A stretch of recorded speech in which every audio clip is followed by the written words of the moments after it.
4 doctors examined my sister. All 4 reached the same conclusion. She was dead. There was no hesitation, no uncertainty, no reason to question it. The funeral was held the very next day. The coffin was lowered into the ground. The mourners left, and 2 gravediggers stayed behind to finish covering the grave. That's when they heard it. A knock, not from above, from inside the coffin. At first they thought they imagined it. Then came another knock, followed by slow, deliberate scratching. They ran. Half an hour later they returned. The sounds hadn't stopped. Even now, after all these years, one question still haunts me. Did we bury my sister alive? Or did something else answer from beneath the ground? My name is Elia. For years I told myself that what happened to my sister had a simple explanation. Doctors make mistakes. People imagine things. Grief can distort memories. That's what I wanted to believe. But every time I remember those days, one detail refuses to disappear. It always comes back. The sound. A sound that should never have been possible. Everything began long before the funeral. My sister, Jovana, had always been the quiet one in our family. She never tried to be the center of attention. She didn't have to. People simply felt comfortable around her. She had a calm voice, endless patience, and a way of making everyone around her feel safe.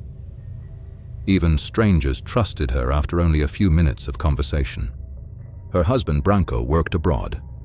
Sometimes he was in Germany, other times Italy.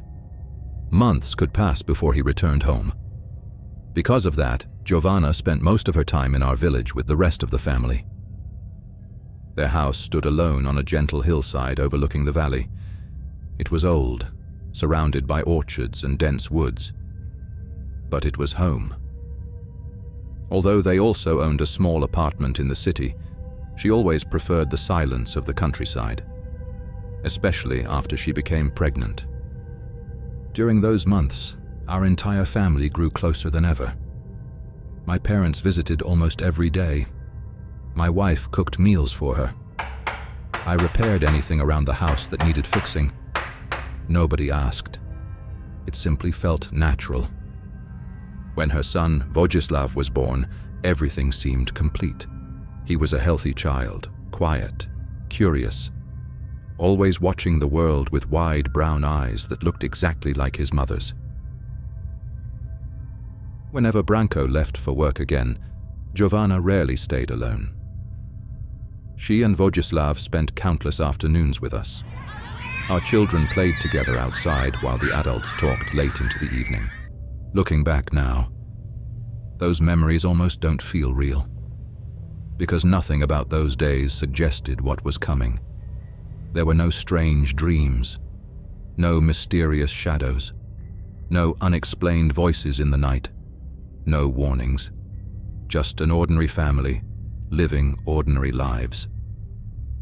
Which is exactly what makes everything that followed so difficult to understand. The day itself began like dozens before it. A warm afternoon, clear skies, almost no wind. Neighbors later described it as unusually quiet. Not peaceful, quiet. The kind of silence people only remember after something terrible happens. Vojislav had been playing all morning. By early afternoon, he was tired. Jovana carried him upstairs, tucked him into bed, and sat beside him in an old wooden chair. She often stayed there until he fell asleep. Sometimes she would read. Sometimes she simply closed her eyes for a few minutes. No one knows exactly what happened next. There were no witnesses, no cries for help, no sound of furniture falling, no signs of panic, only silence. Hours later, they were supposed to come to our house for dinner. They never arrived. At first, nobody worried. Jovana occasionally lost track of time, especially when Vojislav was asleep. But as evening approached, An uneasy feeling settled over me. I still can't explain why. Nothing had happened. No phone call, no message, no reason for concern. Yet something felt wrong. I finally decided to walk up the hill to her house. It was a path I had taken hundreds of times. But that evening, it somehow felt longer than I remembered.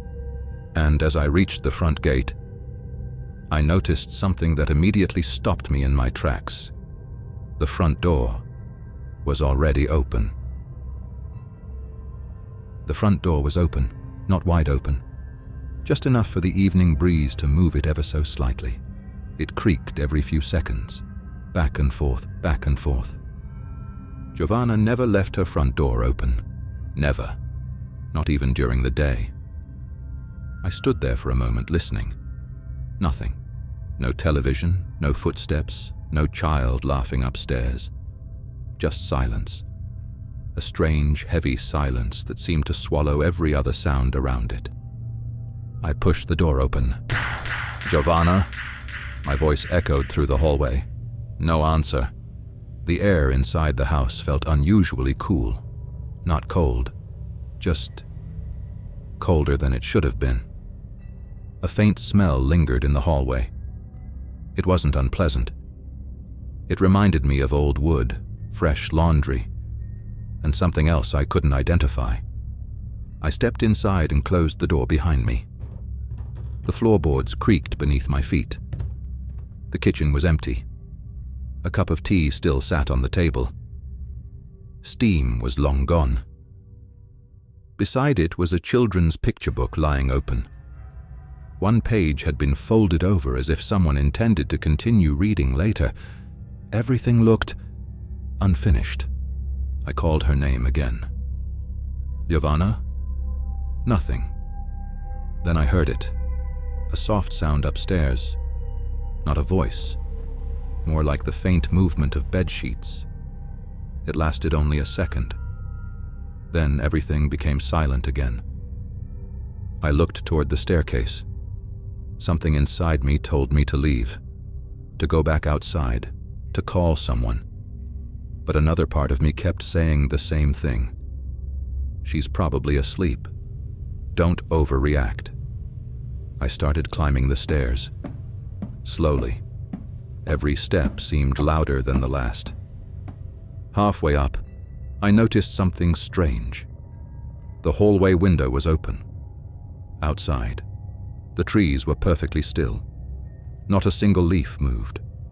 Yet I could feel a light draft passing through the hallway. It brushed against my arms. Cold. Far colder than the air downstairs. I stopped. For just a second. Then I continued. The bedroom door stood slightly open. Only a few inches. Enough to see part of the room, the edge of the bed, the old wooden chair beside it. I pushed the door open. At first, everything looked perfectly normal. Vojislav was lying on the bed, awake. His small hands rested on the blanket. He wasn't crying. He wasn't frightened. He was simply staring across the room, completely still. Children don't usually stay that quiet, especially not at 4 years old. I smiled, trying to convince myself everything was fine. "Hey, buddy." He didn't even look at me. His eyes never moved. They remained fixed on the chair beside the window. Only then did I follow his gaze. Jovana was sitting there, exactly where she always sat while putting him to sleep. One hand rested on the armrest. The other lay gently across her lap. Her head leaned slightly to one side. Her eyes were closed. For one brief moment, I honestly believed she had fallen asleep. I even laughed quietly to myself. There you are. Still no response. I walked across the room. Jovana? Nothing. I placed my hand on her shoulder. Her body shifted slightly with the movement. but she didn't react. I frowned. "Jovana?" I shook her again, harder this time. Nothing. A feeling I still cannot describe spread through my chest. It wasn't panic. Not yet. It felt more like every instinct in my body was trying to tell me something, before my mind could understand it. I grabbed both of her shoulders. "Jovana!" Her head moved loosely, far too loosely. My stomach dropped. Behind me, I heard Vojislav speak for the first time, very quietly, almost whispering. "Mommy won't wake up." I turned around. He was still staring at her. His expression hadn't changed. No tears, no fear, just confusion, the kind only a child can have. I picked him up without saying another word. He wrapped his arms around my neck. As I carried him toward the bedroom door, I looked back one last time. Jovana hadn't moved, not even an inch. For the first time in my life, I realized I might be looking at someone who was no longer alive. I hurried downstairs, stepped outside, and shouted for help. Within minutes, neighbors began running toward the house, and before sunset, the first doctor arrived. The first doctor arrived within 20 minutes. He was the local physician. Everyone in the village knew him. He had treated our family for years. By the time he reached the bedroom, several neighbors had already gathered outside the house. Nobody spoke above a whisper. The silence felt almost respectful, as though the house itself demanded it. The doctor entered the room alone. I remained in the hallway with Vojislav asleep in my arms. The examination didn't take long, far too short. A few minutes later, he stepped outside. He removed his glasses and looked directly at me. "I'm sorry, Iliha." I waited. He hesitated only briefly. "It appears to have been her heart." That was all. No explanation, no uncertainty, just one word, heart. It didn't make sense. Jovana was only 32 years old. She had no known heart condition, no history of serious illness. She had never even spent a night in a hospital. I looked back toward the bedroom. She still appeared to be asleep, peaceful, as if she might open her eyes at any moment. "I want another opinion." The doctor nodded without arguing. "I understand." That evening, we contacted another physician from the nearest city. He wasn't just experienced. He was a longtime friend of Branko's family. If anyone would question the first diagnosis, I believed it would be him. He arrived after sunset. 2 other doctors accompanied him. Their cars pulled into the yard one after another. For the next hour, they examined every detail. They checked her pupils, her skin, her breathing, her pulse.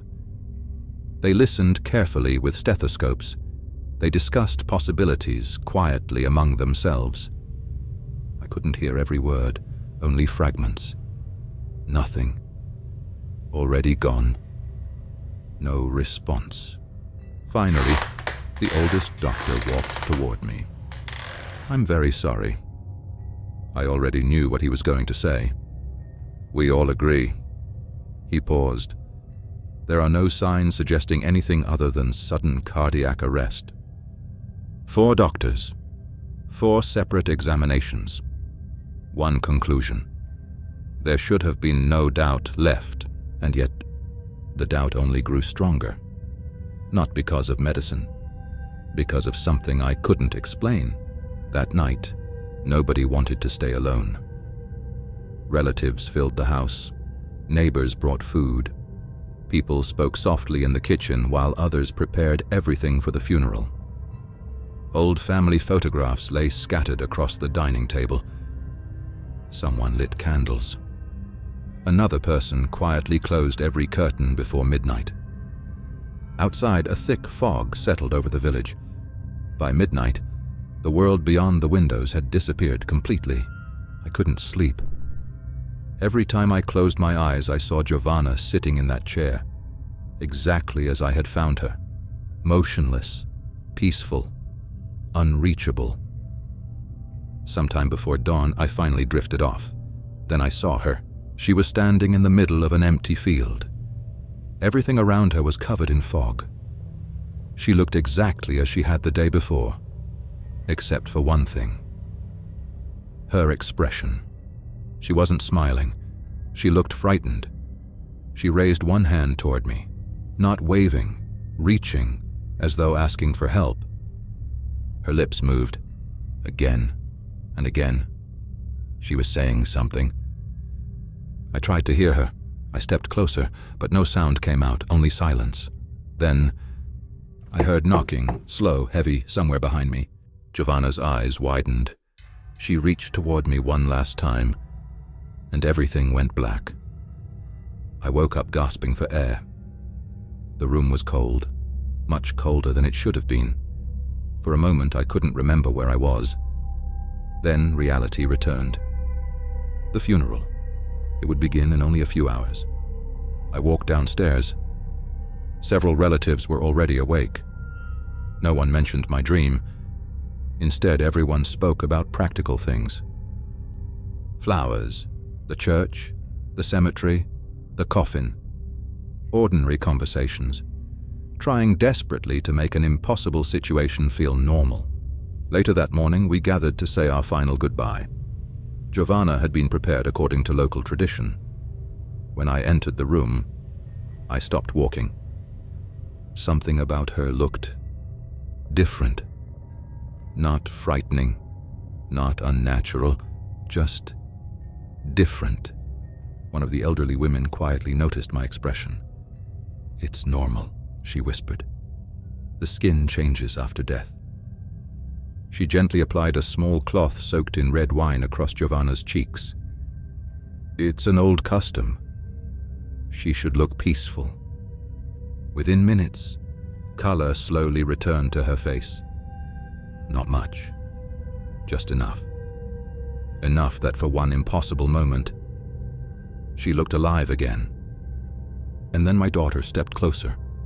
She stared at her aunt for several seconds, before quietly turning toward me. "Dad," she whispered, "I think she's breathing." Nobody answered my daughter. For a few seconds, the entire room became perfectly still. Every pair of eyes turned toward Jovana. I looked at her face, then at her chest. I wanted to see it too. I wanted to believe she was wrong, or right, anything. But I couldn't tell. One of the women gently placed her hand on my daughter's shoulder. "Sweetheart, it's only your imagination. Children often see things adults don't, or perhaps they simply notice details we convince ourselves to ignore." My daughter didn't argue. She simply nodded. But she never took her eyes off Jovana. Neither did I. The funeral preparations continued. Neighbors arrived carrying flowers.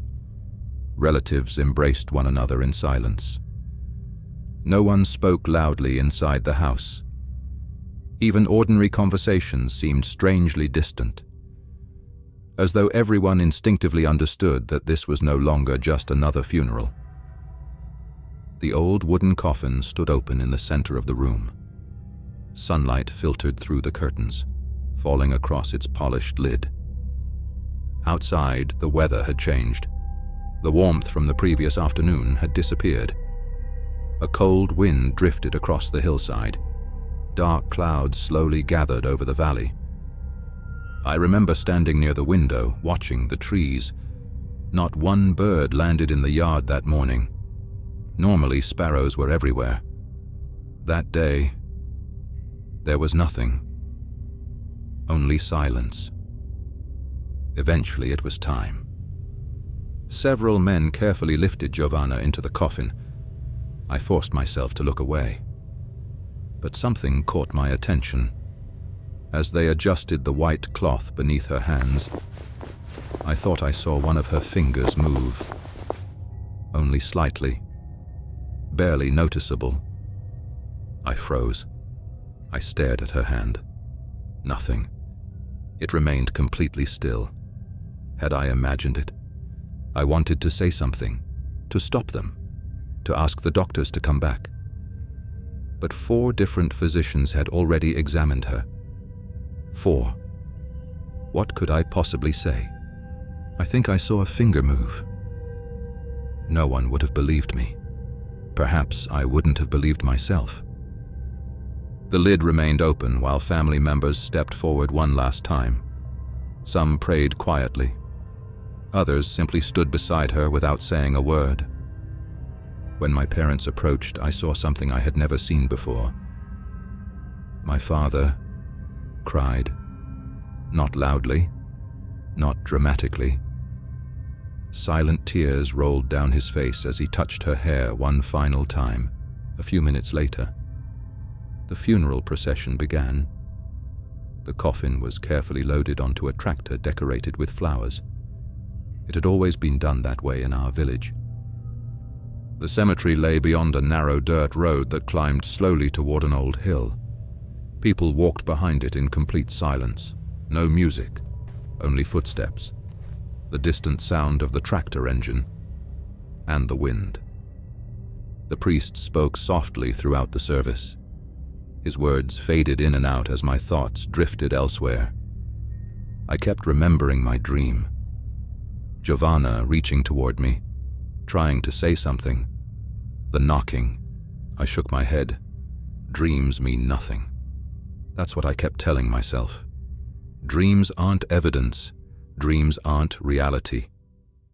When the ceremony ended, the priest invited everyone to say their final goodbye. One by one, people stepped forward.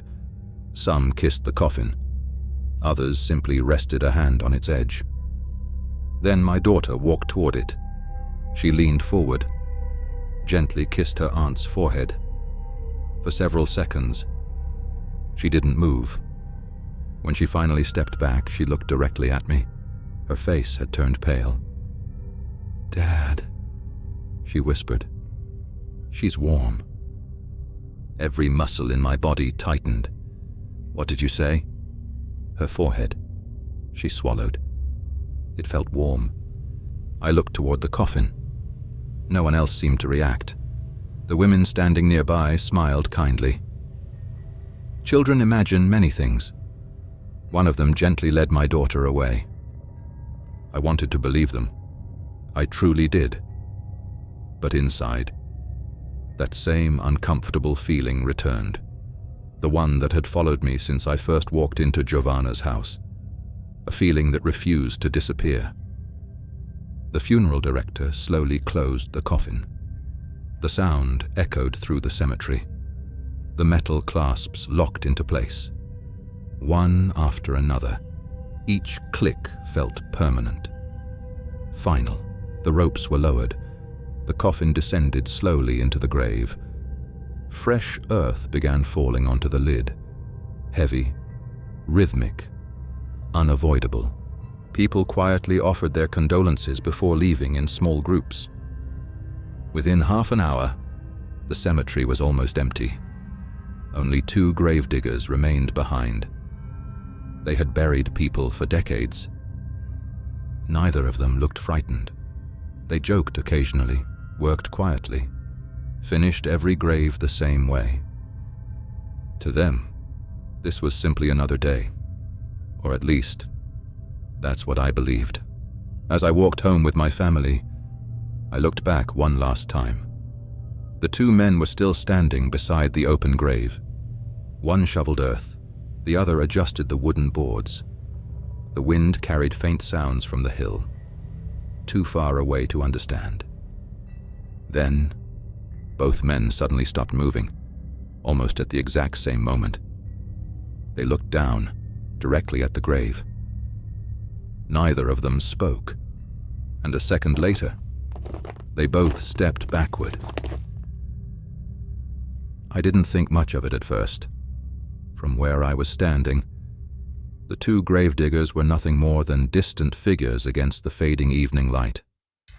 Perhaps one of them had slipped. Perhaps the soil had shifted beneath their feet. There were dozens of perfectly ordinary explanations. I turned away and continued walking home. Or at least, I tried to. Something kept telling me to look back. When I finally did, the two men were no longer working. They stood frozen beside the grave. Neither of them was holding a shovel anymore. Both were staring at the ground, completely motionless. Then one of them suddenly stepped backward. The other followed immediately. Without another glance, they hurried away from the grave. I remember thinking how strange it looked. But grief has a way of making every ordinary moment seem unusual. So I forced myself to stop thinking about it. That evening, relatives slowly returned to their homes. The village became quiet again. By sunset, the roads were almost empty. I sat alone beneath the old walnut tree in our yard. A cigarette burned slowly between my fingers. For the first time since Jovana's death, there was nothing left to do. No visitors, no phone calls, no arrangements, only silence. I kept replaying the last 2 days in my mind.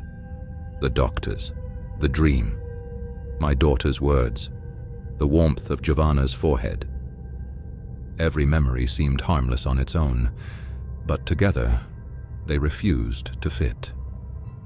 The sun had almost disappeared behind the hills when I noticed someone walking toward the house. It was one of the gravediggers. Even from a distance, something was wrong. His pace was uneven. His shoulders were tense. As he came closer, I could see his face. It had lost all color. His breathing was shallow. His eyes never stopped scanning the road behind him, as though he expected someone, or something, to be following him. He stopped only a few feet away. For several seconds, neither of us spoke. Finally, he looked directly at me. "Ilya." His voice barely rose above a whisper. "We need to talk." A cold sensation spread through my chest. What happened? He glanced toward the neighboring houses before answering, not because he wanted to create suspense, because he genuinely didn't want anyone else to hear. "When we stayed behind," he began, "we started filling the grave." I nodded. We'd barely covered half the coffin when we heard something. He swallowed. His hands were trembling. A sound. What kind of sound? For a moment, he couldn't answer. Then he looked me straight in the eyes. "A knock." I stared at him. "What?" "A knock. From inside the coffin." Every thought in my mind stopped. "No." He nodded slowly. "We thought someone outside the cemetery was playing a joke, so we stopped working. We listened." His breathing became faster as he remembered. And then there was another knock. He paused. 3 of them, slow, evenly spaced, almost deliberate. I felt my pulse pounding in my ears. "What did you do?" "We dropped our shovels and ran." Neither of us spoke for several seconds. The only sound came from the wind moving through the trees.